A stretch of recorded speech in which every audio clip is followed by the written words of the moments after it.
Halo teman-teman, pada kesempatan ini kelompok 11 akan membawakan topik dengan judul Gejala dan Imunitas Pasien COVID-19. Nah, bagi kalian yang penasaran, apa aja sih yang akan kami bahas? Tonton terus sampai habis ya. Virus COVID-19 telah diidentifikasi sebagai RNA beta coronavirus baru yang saat ini dikenal sebagai virus penapasan akut parah yaitu coronavirus 2 atau yang disebut SARS-CoV-2 atau yang disebut juga 2019 novel coronavirus. Virus ini memiliki kemampuan transmisi yang tinggi serta menyebabkan morbiditas dan mortalitas tinggi. Pandemi COVID-19 telah menyerang 200 negara di seluruh dunia. Secara global, terdapat 2.553.853 kasus yang telah dikonfirmasi, dengan 176.323 kematian akibat infeksi dari virus ini. Berdasarkan laporan terbaru, menunjukkan bahwa pasien yang menderita sakit parah yang terkena COVID-19 dapat mengalami dyspnea atau sesak nafas dan hipoksemia dalam waktu 1 minggu setelah timbulnya penyakit. Kemudian, kondisi pasien dengan cepat berkembang menjadi sindrom gangguan pernapasan akut atau kegagalan organ akhir.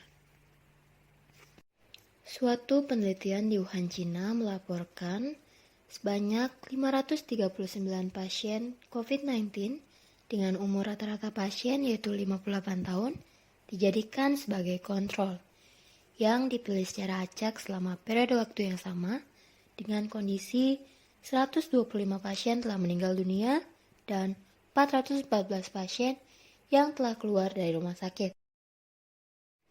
Pasien dikatakan positif untuk 2 tes asam nukleat SARS-CoV-2 dengan diuji spesimen swab faring pasien untuk deteksi asam nukleat SARS-CoV-2 menggunakan uji real-time reverse transkriptase polimerase chain reaction atau RT-PCR. Selain itu, dilakukan juga uji laboratorium keberadaan sel darah putih, neutrofil, limfosit, trombosit, sel T CD4+, sel TCD8+, IgG, IgA, IgE, dan protein komplement C3 dan C4. Berdasarkan studi yang telah dilakukan di salah satu rumah sakit yang ada di Wuhan, China, didapatkan gejala klinis pada pasien COVID-19.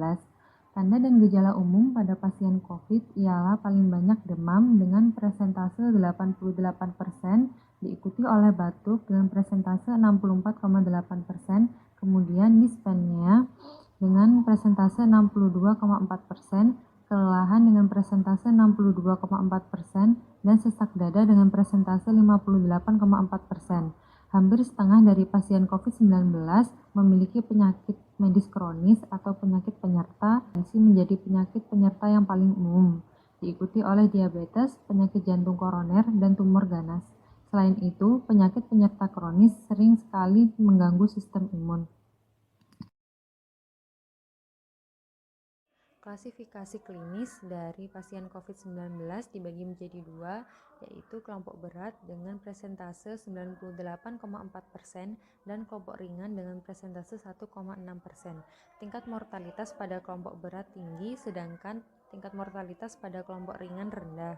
Untuk pengobatan dari kedua kelompok ini digunakan obat yang sama, yaitu oseltamivir, arbidol, dan lopinavir. Lalu, hasil uji laboratorium imunitas pasien COVID-19 didapatkan jumlah sel darah putih, neutrofil, dan imunoglobulin pada kelompok berat lebih tinggi daripada kelompok ringan, sedangkan jumlah limfosit, trombosit, sel CD4T, sel CD8T, dan protein komplement pada kelompok berat jauh lebih rendah daripada kelompok ringan. Penyakit penyerta, peningkatan sel darah putih dan neutrofil, penurunan limfosit, trombosit, sel CD4T, sel CD8T, dan kadar komplement memiliki tingkat kematian pasien yang lebih tinggi.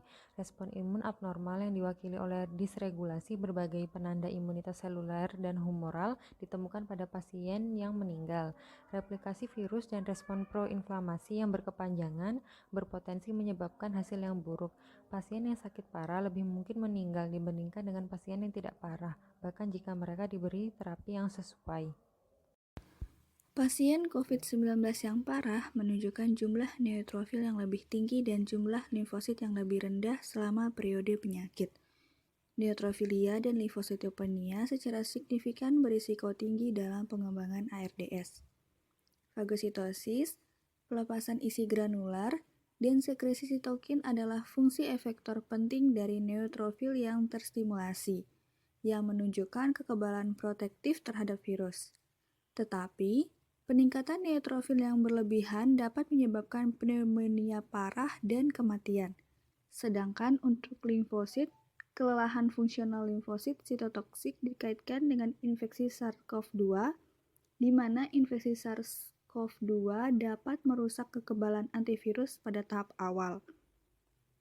Virus ini dapat secara langsung menginfeksi limfosit T primer manusia dan menginduksi apoptosis sel T melalui jalur apoptosis ekstrinsik dan intrinsik.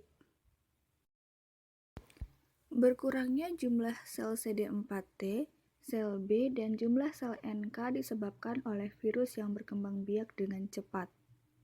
Untuk meningkatkan tanggapan antivirus, sistem kekebalan bawaan mengenali struktur molekul yang dihasilkan oleh invasi virus. Sel T helper membantu mengatur respon adaptif secara keseluruhan, sedangkan sel T sitotoksik penting untuk membunuh sel yang terinfeksi virus. Penurunan jumlah sel CD4T adalah faktor risiko terkait kekebalan di mana tingkat kematian pasien dengan COVID-19 akan lebih tinggi dengan kondisi ini. Respon imun humoral memainkan peran protektif dengan membatasi infeksi pada fase selanjutnya dan mencegah infeksi ulang. Oleh karena itu, infeksi SARS-CoV-2 dapat mengaktifkan baik respon imun seluler maupun respon imun humoral pada manusia. Respon bawaan inflamasi yang tidak terkontrol dan respon imun adaptif yang terganggu dapat menyebabkan kerusakan jaringan yang berbahaya, baik secara lokal maupun sistemik. Pasien yang selamat dari infeksi SARS-CoV biasanya memiliki respon imun yang lebih baik daripada yang tidak. Interleukin 6 lebih tinggi pada pasien meninggal dibandingkan dengan yang selamat, meningkatkan kemungkinan bahwa kadar interleukin 6 yang abnormal juga dapat berkontribusi pada kematian pasien COVID-19.